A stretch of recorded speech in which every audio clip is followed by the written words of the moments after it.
say? So look at us. It's an all-girl panel. Girl power. Woo, woo, woo. I don't know, but definitely the most. Yes. And I always like to remind people that 50% of the women at the celebration, or 50% of the people at the celebration of fine art are women. So, thriving female artists represent. Yay. So, there's a story in there for sure. So, Adrienne wanted everybody to do match the artist to the art, but I think we might have given it away in the order in which they're sitting. But today is about shining through, and the way we described it in our publication is human nature to be drawn to light and texture. Though rooted in survival, the attraction also stems from the positive psychological and emotional effects they have on us. Learn how and why artists use elements of gold, silver, copper leaf, along with paint and resins to bring magnificent works of art to life. So these women not only shine in their artwork, they shine in their personalities. So from your left, Adrienne Wannamaker. Ta-da! And Adrienne's right here in Scottsdale, and her piece is hanging to your left. Yeah, I gotta get mine stayed right and left. And then we have Beverley Wolter, right here from Scottsdale also. It's all local crowd today too. Yeah. And Beverly's pieces are behind her, and Leah Rei from Phoenix with Apatio, and the beautiful Elizabeth Page with all kinds of leaf. Yes. So we're gonna hear about that.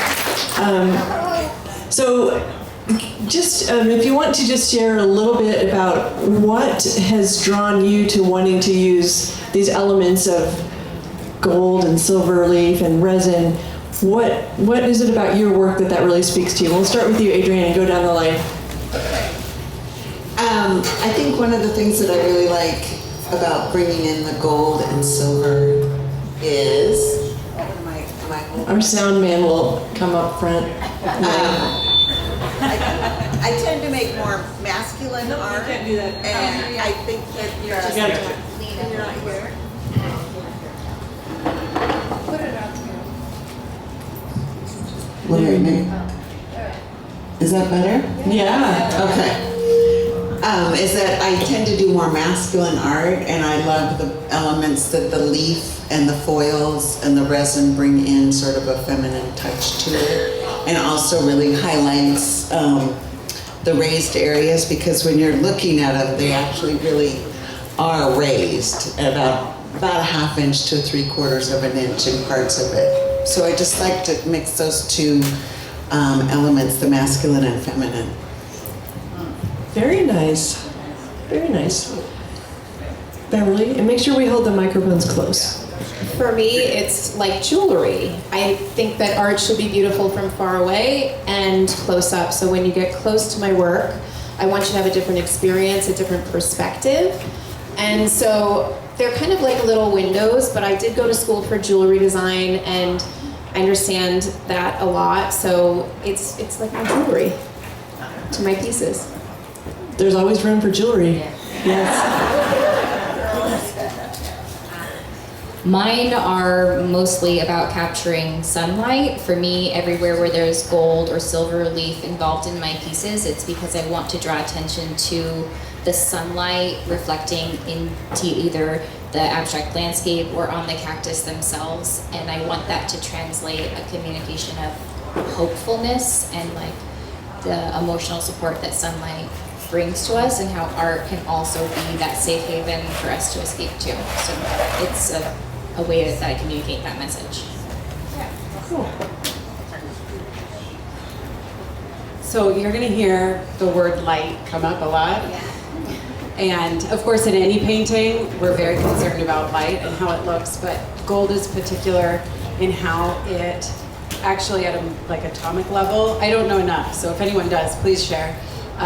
It reflects light differently than anything else. The way the light moves through the gold is different than it moves through paint or any other surface. And so what is interesting to me is how it changes depending on where you stand around it. And so it requires a lot more presence. And in all of our work, what you notice first often is the gold. And so it's asking you to pay more attention, to be more present with it, and it will change as you move around it. And I think that's the part I'm most interested in. Ooh, this is good. That was really good. Yeah. Okay, so let's talk specifically about the leafing process. And Beverly, we were talking earlier about the different. There's a variety of techniques that one can use when applying the leaf, and I think you all do it slightly differently. But talk a little bit about what you were saying to me earlier today. So I learned how to do gold leaf about 22 years ago, and I was taught to always do a deep base. Use a size, which is like a glue, add the leaf, and then you want to burnish the leaf, but the leaf can scratch. So if you use a soft cloth that is clean and unscratched, you maintain that brilliance. If you brush it too hard, you can scratch it, it can tarnish if it gets wet, things like that. But there's different levels of gold leaf. There's different amounts of alloy, again, like jewelry. There's 24 karat, there's 18 karat. It's the same with leaf. Higher you get, 24 karat is gonna it's not gonna tarnish, but it's gonna fall apart. It's gonna be really powdery and soft. So I tend to use other alloys. So there's a copper leaf, there's aluminum leaf, there's silver leaf, gold leaf, but I like gold leaf, but it just needs to be sealed, ultimately, and carefully dealt with. And it's like feather. It's lighter than a feather, right, Elizabeth? It's like, yes. Leafing here at the celebration is particularly challenging because of the open air environment, and so not only are we worried about particles getting into our adhesive, but then just walking by, breathing, and having the fans, the gold leaf skitters away. It's a cat and mouse game.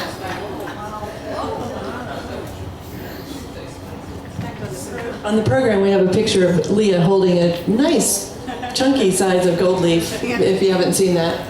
It is fun. And Elizabeth, you have diverted into all leaf. And you have, in addition to the paintings, you've done some collaborations, but let's talk about your paintings first. So without the leaf, there is no image. So instead of using it as an embellishment, or the way I was using it in years past, which was as a background that I painted on top of, the leaf itself is creating the image. So to clarify, neither of those two pieces have any paint that I've painted on it. It's dyed silver or different carats of gold and white gold, and some of those alloys that Beverly was talking about. If you use heat, I don't do this part, but you get patterns. And so they're brass leaf that has a lot of actually different colors, from a deep brownish black all the way to kind of copper and fiery orange.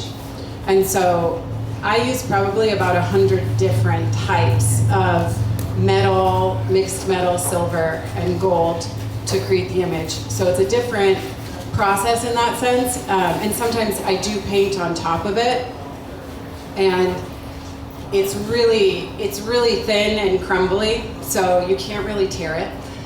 It kind of breaks, which is why, the traditional technique, you put the adhesive down and the leaf will stick to the size only, and that's how you would create the shape. And I've sort of taken that, but I cover the entire piece with adhesive. So the shape is made by how the pieces are torn and how they sort of fit together. Is that piece right there? Yes. So both of these pieces, the greens or pinks, for example, are dyed silver leaf. And you can't, I don't know, I would like to learn more about this process. Silver doesn't absorb, so it's really more like a coating process than anything else. And it does change the feel of the leaf. Like sometimes the leaf becomes more brittle depending on the process that they use to dye it. And it's a Japanese tradition that I've yet to discover anyone else who does it. So my assumption is that it's connected culturally and sort of part of their heritage more than anything else, since it's not produced here or anywhere else actually. In any other country, and I am curious about whether it has to do with also their geographical location and the minerals and like elements that they have specifically in that region, and being surrounded by so much water. It's fascinating, yes. But it's gold leaf is used a lot in traditional Asian art, and so it's kind of very natural for them to explore and expand upon just the classic gold, silver, like straight metals. So it makes sense. Very cool. Awesome.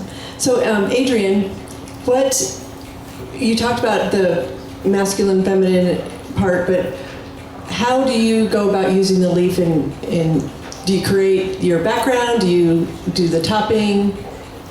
Well, one of the things I noticed is that when you use the leaf, it requires a lot of patience. So I use something called liquid leaf, and it comes in a can, and it's a petroleum-based product, and but it's a lot more controllable in the sense that leaf doesn't float around; it just comes on the end of the brush.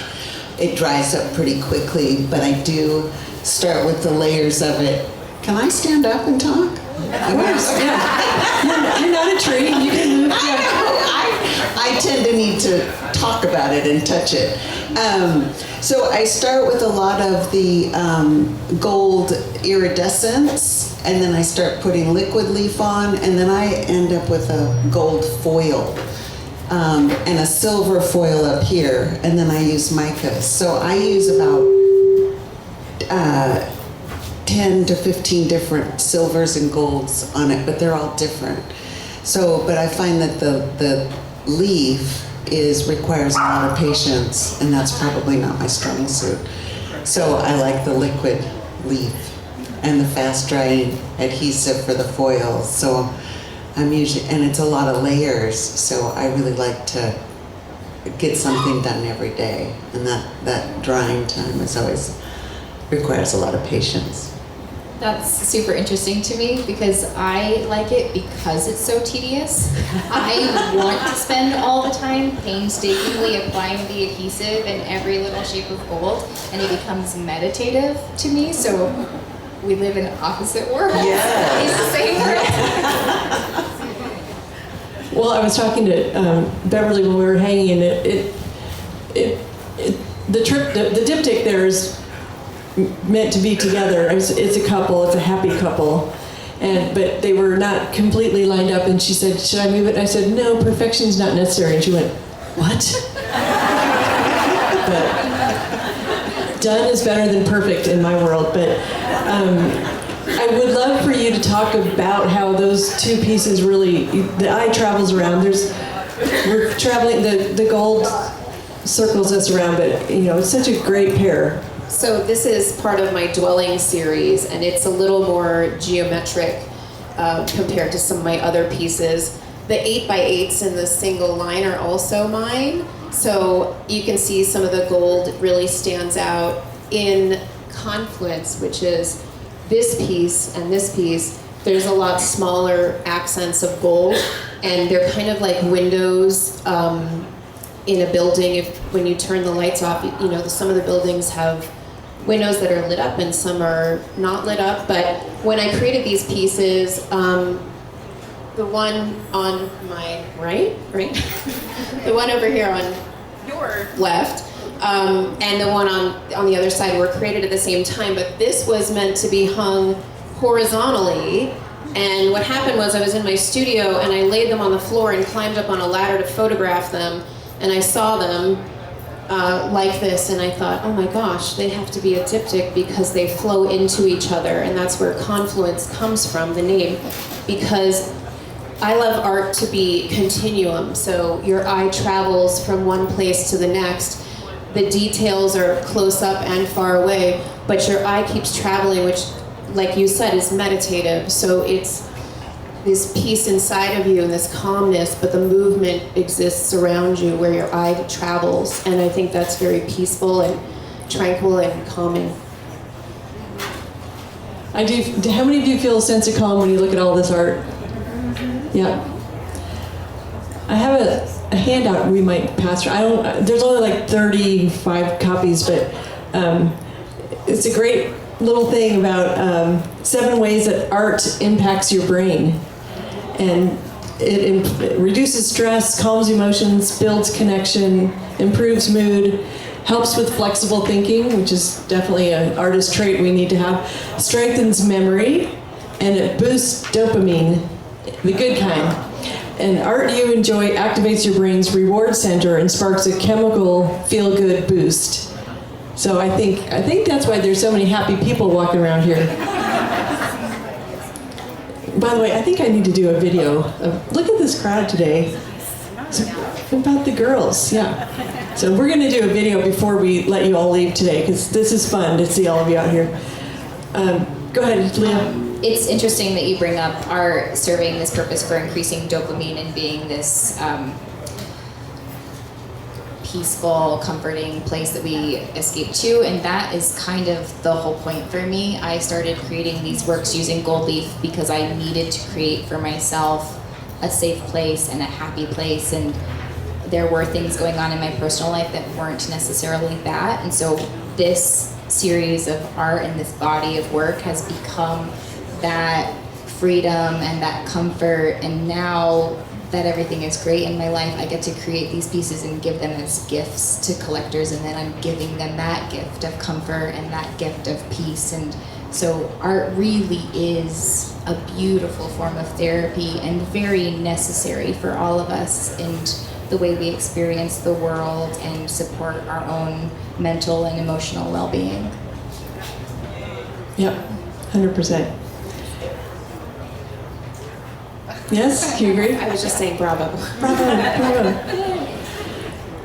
So Elizabeth, what was your transition point where you wanted to just go away from your traditional painting to having leaf be your message or your medium? Well, talking about our personal lives, I attribute a lot of such a shift to becoming a mother, which is a major initiation. So when I had Zach almost 2 years ago, he'll be 2 in April. She made it all the way through the show before she let that little baby go. Yes, April 2nd. I was not intentionally looking for something different, but everything in my life was different. And I also think we work in cycles, and I had been working in my body of work that was florals on gold and silver leaf for 7 years. That was kind of like a full 7-year cycle. And there was such a big pause, after with maternity leave, and everything was different. I had to learn to work in a new way. And this flexibility, the ability to pivot as an artist, that's what we're wired to do. I knew I had to do something different in order to use my time differently, but continue to make art. That, was very important, as well as be a mother.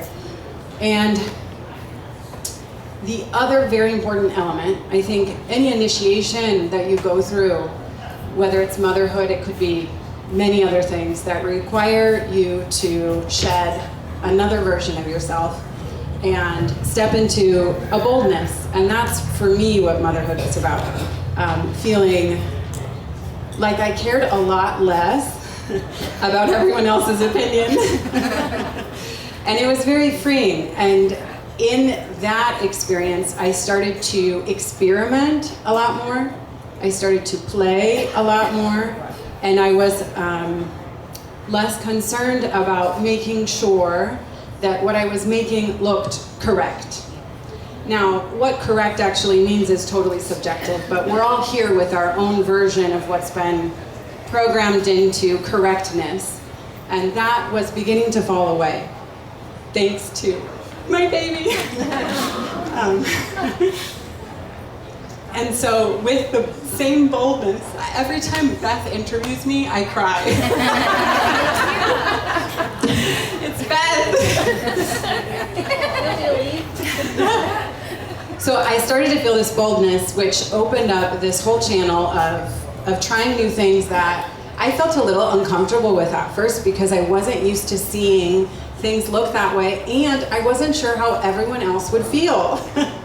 And there is, for me, there was a certain security in knowing that when I was painting something very accurately, representationally, that it was correct. You might not like it, but it's correct. And so I kind of was able to protect myself from some degree of criticism. I'm not saying that's true for any representational artist, but it was for me at the time. And as I cared less about being correct, I cared more about being honest and having what felt true in my own experience and expression to come through.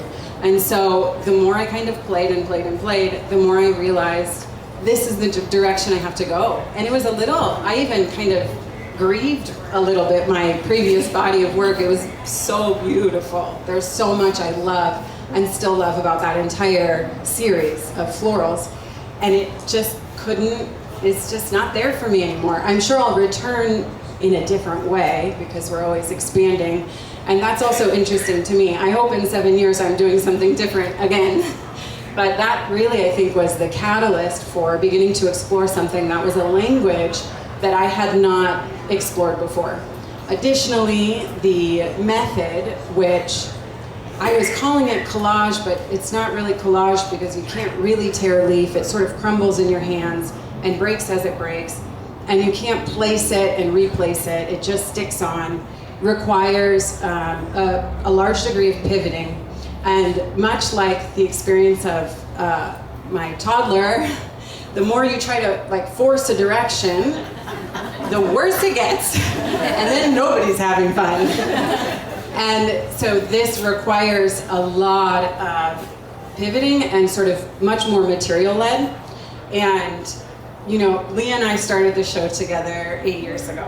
So we've spent lots of time talking hours upon hours around material, and our work was always very different. And so it was very stimulating for me. And she has used words before like, let the material lead. And it was like, what are you talking about?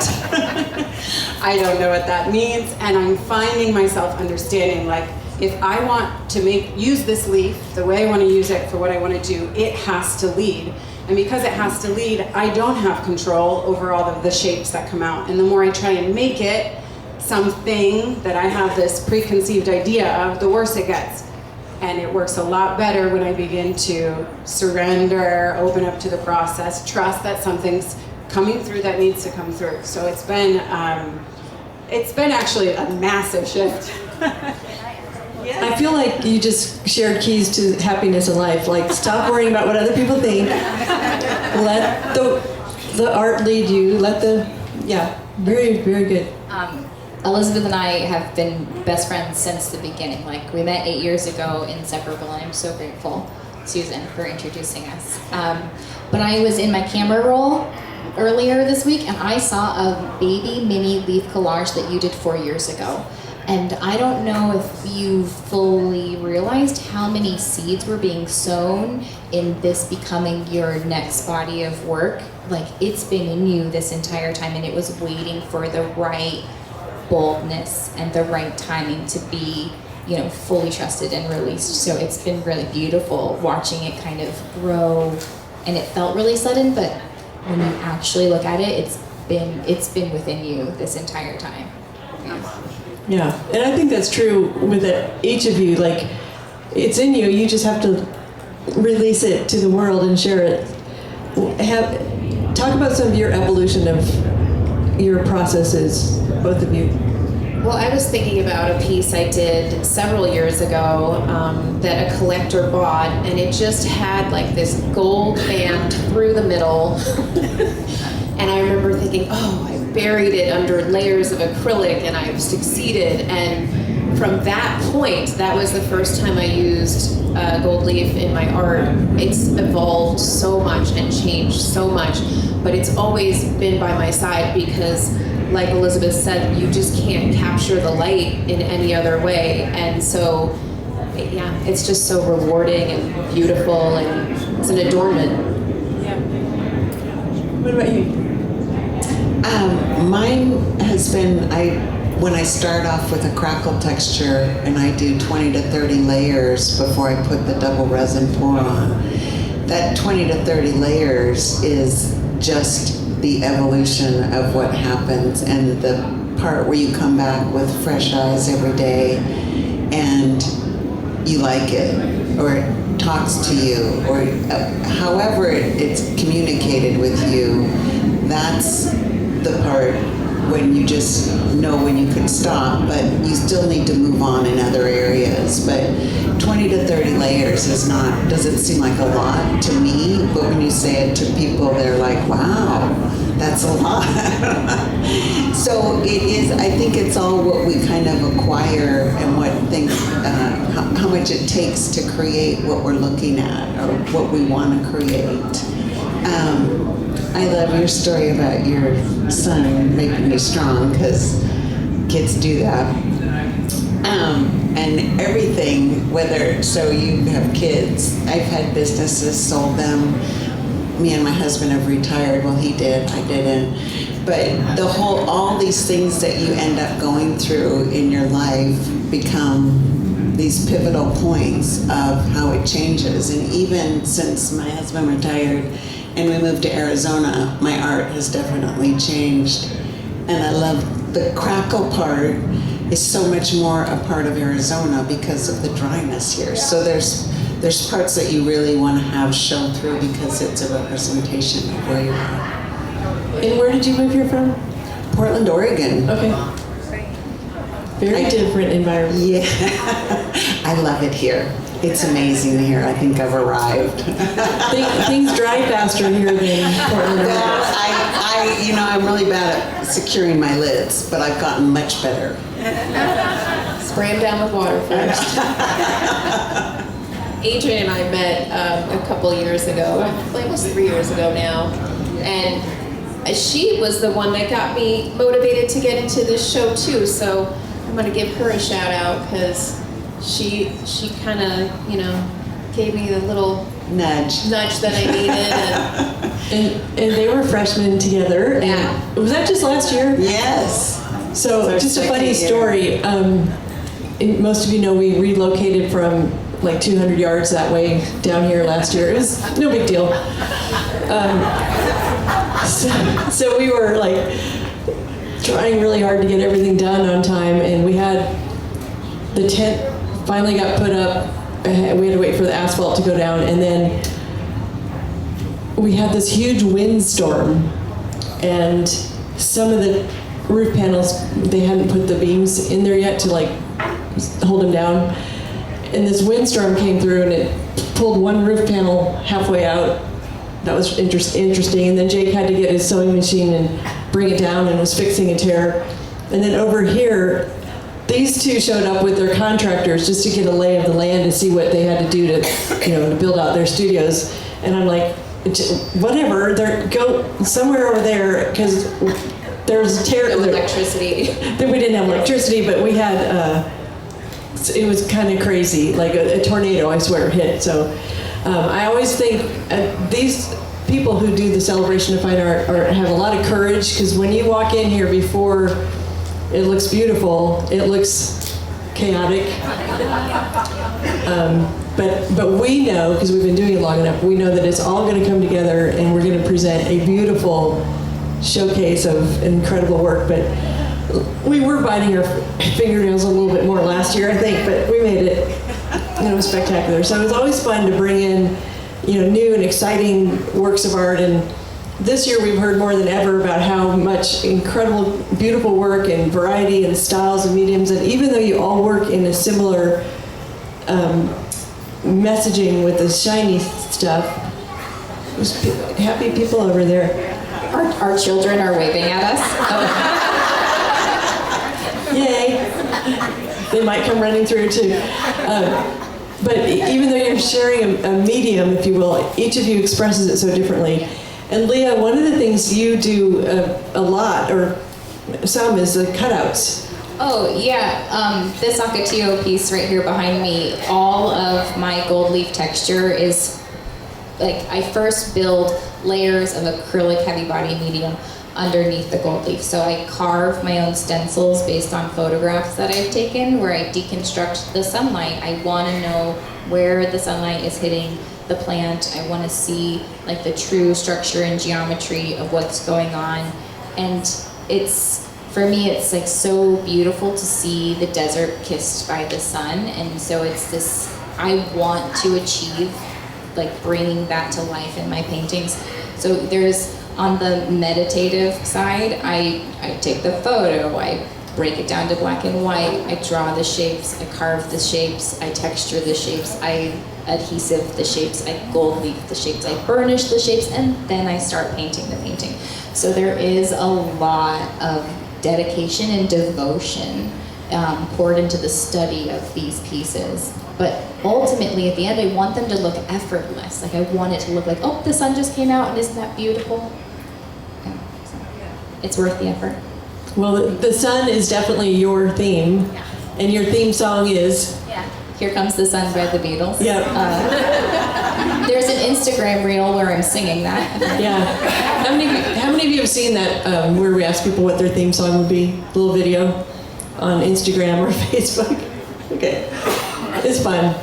And I didn't even know yours. Mine was miles away because when I paint, I go somewhere else and it's pure magic, and I could cry because it's like if you don't paint or you're not creative, just go be creative. It doesn't matter what you do. It's so meditative and nobody's judging you. You're only judging yourself. So don't stop yourself from creating, because there's such a reward.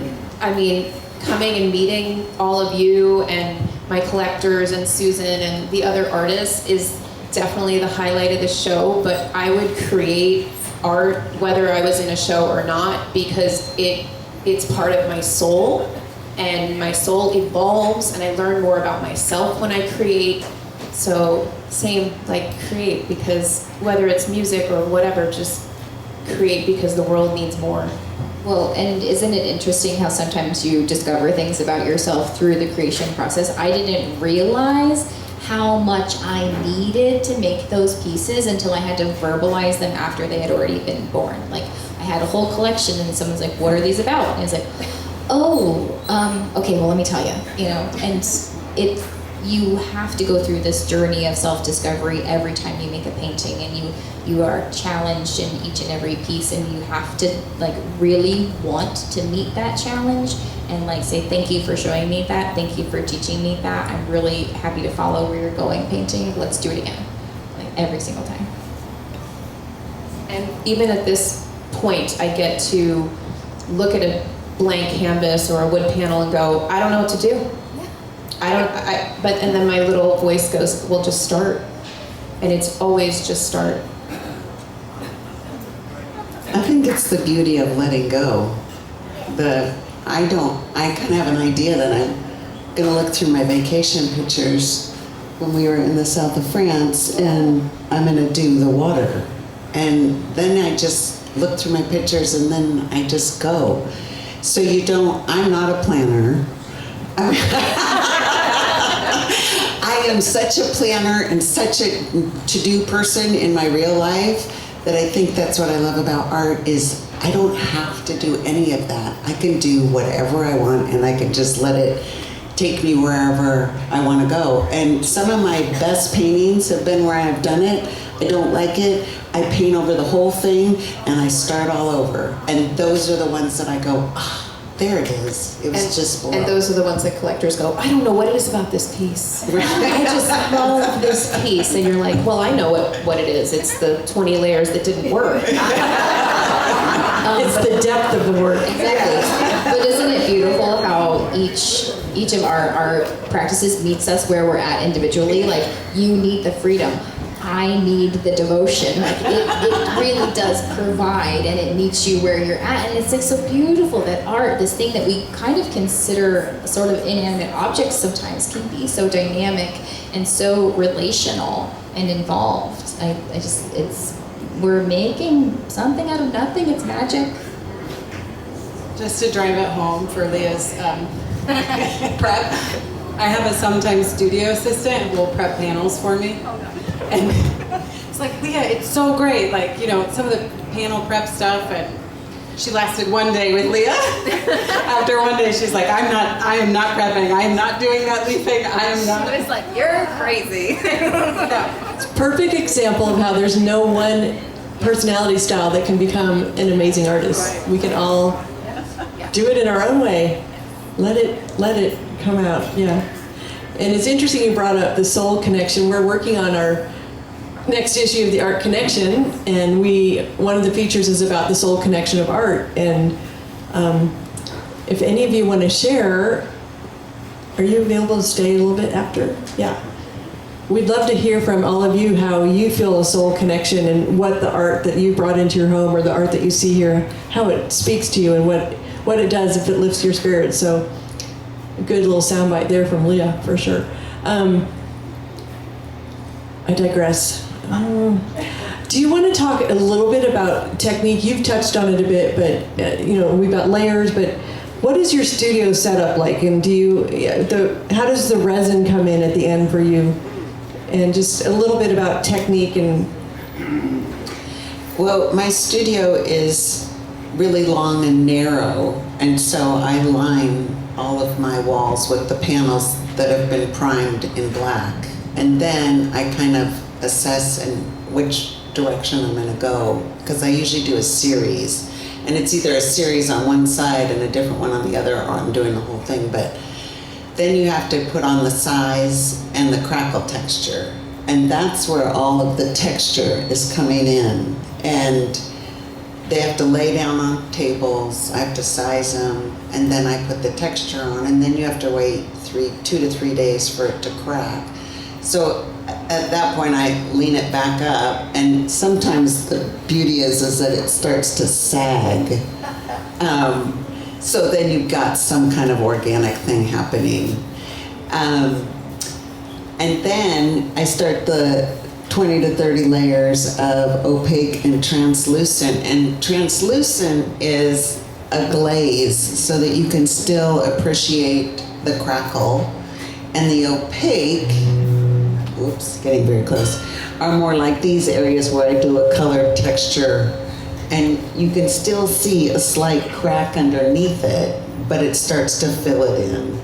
And so that, once I finish all of that, then I can go into the metallics and the gold and the silver, and then let it dry for 4 or 5 days. And then I have a pour room, and I lay them down on tables, and I have to level them all.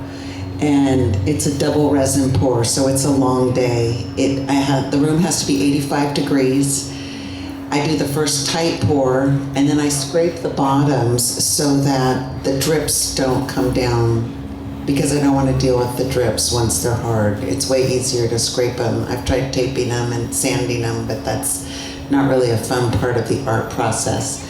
So then I wait 6 hours and I do a flood pour.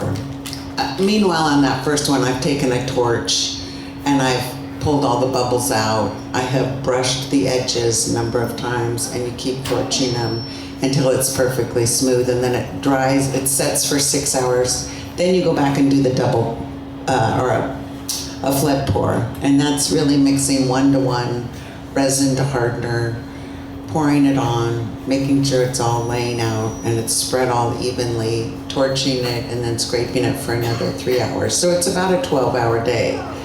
So when you're done, I'm tired, but I've seen her sweaty afterwards. Just no makeup, just sweating like you did a pour today, didn't you? So, when it's done, it's so satisfying. When I go back, I can hardly wait to get back the next morning. My husband still says, "Why do you have to go see it?" I go, "I don't know. It's like my child. I just have to make sure it's okay." So I do have to go and see it, and I have to knock on wood, which I can knock on my wood panel. I've never had the resin fail.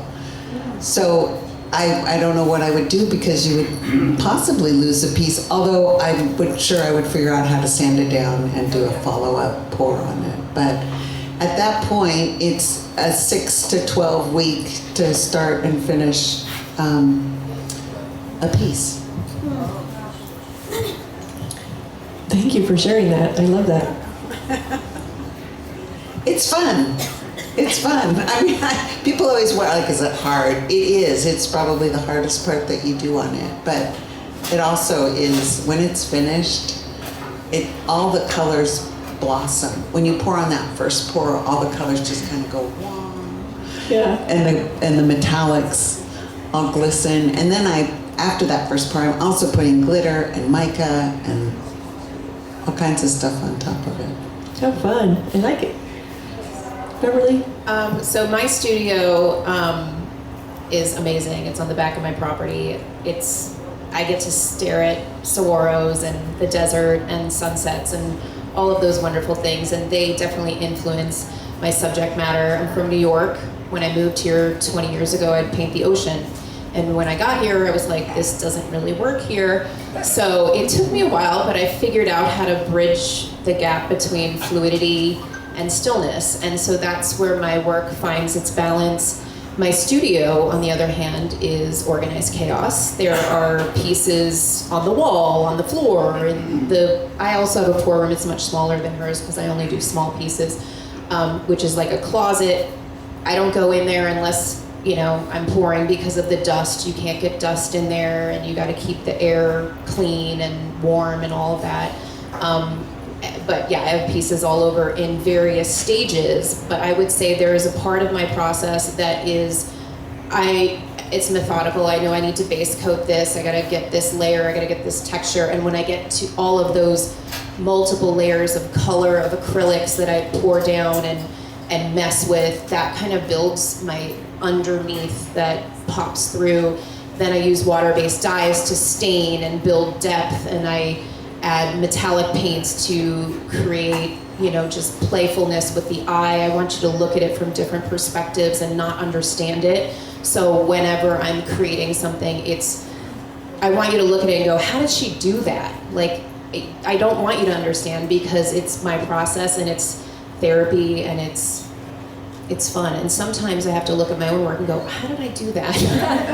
Which is kind of the best part when that happens, because then I know I've hit my mark that I was going for. And yeah, back to what you said, sometimes I'm very intentional. I know exactly what I want to create. It doesn't usually come out exactly the way I want, but it comes close. And other times I'm just playing and I'm having fun and I'm challenging my color palette or my technique to evolve and change and create something different. I'm really fortunate that my studio is part of my home, so my commute is very, very short. And that allows me a lot of creative freedom, because I paint a lot in the middle of the night, and I think that there's something about this seclusion and silence. So after my daughter is asleep and all the tasks have been done for the day, I really look forward to the privacy of it, and it's just like a light tunnel. I have south and north windows, and it's all one big white room, and I can close the door and turn on my music, and I kind of lose myself. You get like a runner's high sort of when you're working on pieces, and it starts to feel really good, and you don't realize the time is slipping away. And so I also have organized chaos. There's usually 6 to 7 pieces in progress at any given time, and I paint flat, and I use puddles of paint, acrylic ink mixed with water, so there's a lot of dry time. So I bounce from one piece to another, and they're all at different phases. So I'll be drawing this, leafing that, adding color to this, waiting for it to dry, going back, dancing through them the entire time, and it's freedom, and it's beautiful. The sunny girl paints in the middle of the night. You gotta have that sun at night. I gotta bring it. I love it. So I talked a little bit about my process. I will say that I'm learning something new on every piece I make, so I'm still in the process of understanding my process. And it's something that usually I begin to recognize patterns over time, so I'll probably have more to say about that later. One of the interesting things was in changing my medium, because like I said, those are all made out of leaf, and the leaf is really thin microns. Is that how they? Very thin. And so I was used to having a paint palette, and you know where all your colors are. And one of the big challenges for me in changing medium was, how do I organize this? And I borrowed a bunch of techniques from like other places, and I'm making it mine. So there's no resources for like, hey, how might I do this? So it was a lot of trial and error. So I have about 10 boxes, and each of those boxes has a little cardboard like packet with colors of leaf. And so I've had to learn just how to reorganize my working method, so that one of the important things, like we're all going to say we have organized chaos. There's some level of organization, because when inspiration or intuition or a color flashes in your mind, you need to know where that color is. And so you have things organized, you know where they are, because you got to grab for it. And so I went through this process of like, I don't know, how do I do this? So I have a semi-organized fashion, but I imagine that will also change and develop as I understand how I'm working. For right now, we're in little, it's really messy at the end of the day, but we're in little cardboard packets. Do you ever have leaves stuck to you? Everywhere. Yeah. Everywhere. Yeah. Eyelashes, you know, in the hair.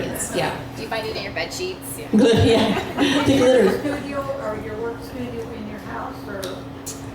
We have, Carlos built a beautiful gallery on our property, and so it's both a gallery and, for now, my studio space, a part of it. And so it is open air also.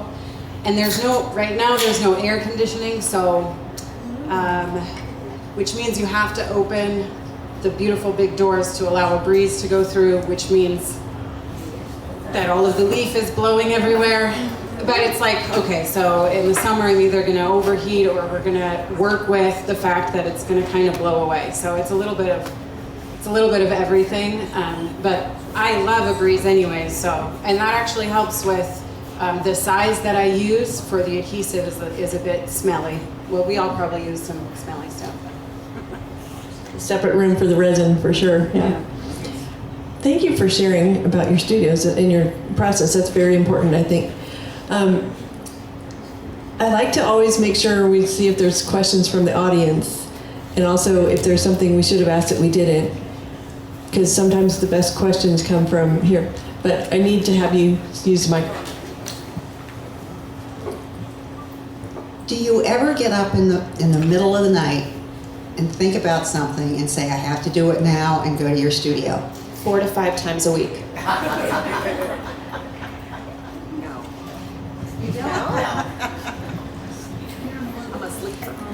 Okay, so 2 yeses and 2 nos. I find that I'm learning to trust that it will always return. So, because I've had to also change how I work, and part of that shift was like, I can't do it now, or tomorrow, and I don't know when. And learning to trust that it will always return has actually increased my ability to access it whenever I want to. Or even maybe not going to your studio, but a lot of things I do, I'll get up in the middle of the night and I'll make a note to myself on the phone. That's what I do. Yeah. So you'll remember either the inspiration, or you'll remember what you have to do, and it's there in the morning for you. So that's the way I handle it. Well, sometimes I go to the computer too, but other than that, but yeah. Sometimes it's just a color palette inspiration that will come into my mind, and so I need to make notes of that in my phone. I'll wake up, or I have a notebook next to my bed, and I will just write down, rust plus this plus whatever in this kind of composition, and then the next morning I'll go, oh yeah, because there's something ethereal and what's the word I'm looking for? Just in the middle of the night, lucid that comes that I love, because that is part of my art. There's some lucidness and there's some imagination in there, and I feel like sometimes a lot of that will come to me in the middle of the night. And we've established that I am awake in the middle of the night a lot of times. But yes, I will, if I'm not painting, I will go and paint. But I think that for me, I was, went to school, have all the degrees, did the things, I've always treated it sort of as a job. And in recent years, I've been trying to also let it be fun and kind of bring life back into it. So for me, it feels really respectful to the idea to be like, yeah, let's take that inspiration and let's go have some fun, and I deserve to feel good when I'm making these beautiful works. And I think that translates, that you can feel that when they're made with that love, the paintings they speak stronger when they're born, like genuinely born, so. Oh, well, sleep to me is super important. If I don't get my sleep, nothing's gonna go well. So that's why I just sleep. There are some times when you're like, I got up at 5 a.m. and I went to my studio, and I'm like, I what? do. So that's kind of more, that's middle of the night to me sometimes. I mean, I have a 11 and 13-year-olds, but I can sleep more than these two, so it makes a difference. The restorative nature of sleep is very important, but that's also where ideas bloom, I think, sometimes when we're in that REM state. And I suppose what you're asking, it's a beautiful question, because ultimately it's how do you handle inspiration? And inspiration does require action, right? Like that's creativity, is inspiration and action. And it sounds like we all kind of have our own way of working with it.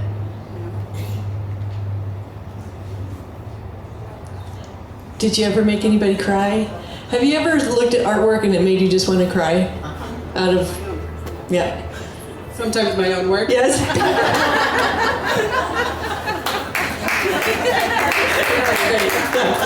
I love it. It just can take your breath away sometimes when you see a piece, and when you connect to it. So Sometimes that's how I know my piece is done. Like I recently just did Petals of Light. It's in my booth, but it's a new color palette for me, and I really challenged myself. And when I walked, my studio has a garage door with windows, and it's the correct facing light. And when I stepped back and walked past my art, my gold leaf just sparkled just perfectly, and I was like, oh, I'm there. But it was a new body of work for me. It was a new style, a new color palette, and it just made me cry, because I was like, I can still level up, I can still evolve, I can still create something deeper. I like your round pieces too. Thanks. Very nice. Those are new. Yeah, there's so much creativity and variety of inspiration in this tent. It's awesome. Just I walk around every day and see something different that I didn't see last time I walked through. So I love that about this place, and I love watching the evolution and the transition from one style into another, but the continuity of who you are shows through. And I think that's a great statement of a true artist who's found their voice. Yeah, so other questions from people?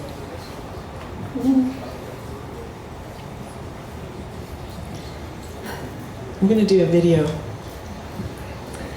Can I was Yes, going to please. ask about the inspiration part, about how we deal with our inspiration. And one of the things I do when I am doing anything is I have my phone with me with the camera and taking pictures of things, and just remembering the feelings that you have when you've had an experience with something. And like I have the little cacti up there, but I just remember driving through the national forest for the cactus forest for the first time, and how amazing they were. I've never seen saguaros that look so perfect and so beautiful. And so I think that one of the things that's really fun is to take that experience and try and recreate it in your own words, in your own technique, and give it its vivid information or beauty. And so my inspiration usually comes through some sort of place I've been that have made my eyes happy, and I love to recreate that. The other things that I love are the aerial views, the geometric shapes of industrial areas or around airports, or and I also do crosses, but the way that crosses just strike me as being so amazingly beautiful, and it's something that my daughter and I have collected for 20 years. So in jewelry. So there's the inspiration for me is just sharing those experiences that have been so precious to me, and kind of it's a way of visiting it every time when I'm creating it. So it just kind of keeps it alive. It keeps that memory alive. I always appreciate that we were able to see the world through the eyes of an artist and your interpretation of it. So that's wonderful. And nature inspires all of you, right? Yes. Sometimes I will paint something and I don't know what it is. It's just abstract, and I'll be driving down the road or looking out of a window and I'm like, that's my painting. There it is. But it's like abstract realized. Somehow it gets downloaded in here, it comes out, and I don't know that I'm doing that until after the piece is done. And that's my favorite, when I see my art in nature after I've created it. That's so good. And how fun is it when you know the right person for the piece comes along, and So fun. and do you pretty much know right away when you see that happen? It's really beautiful to see someone have a genuine response to your work, and so yeah, you see like the magic flicker in their eye, and they pause and their body language changes, and it's so validating as an artist to be able to use the art as that communication and like know that it landed. They heard your message, that piece spoke to them, and it's like, job well done. Yes. I'm glad to see that there's a night person out there. I'm a night person. I don't do anything. It's so beautiful. We got It's a so night beautiful. couple night persons. Hi. Yeah, I'm a night There's the best inspiration. Yeah. Zachary. He's on the move, this guy. Yeah, you guys are amazing, and I'm so grateful for what you bring to the show. Your spirit, your joy, it shines through the work that you do. And again, all the smiles. This place is full of smiles. And hi, Dad. Dada. Is that Dada? Okay, we're gonna do just a fun video before we close out.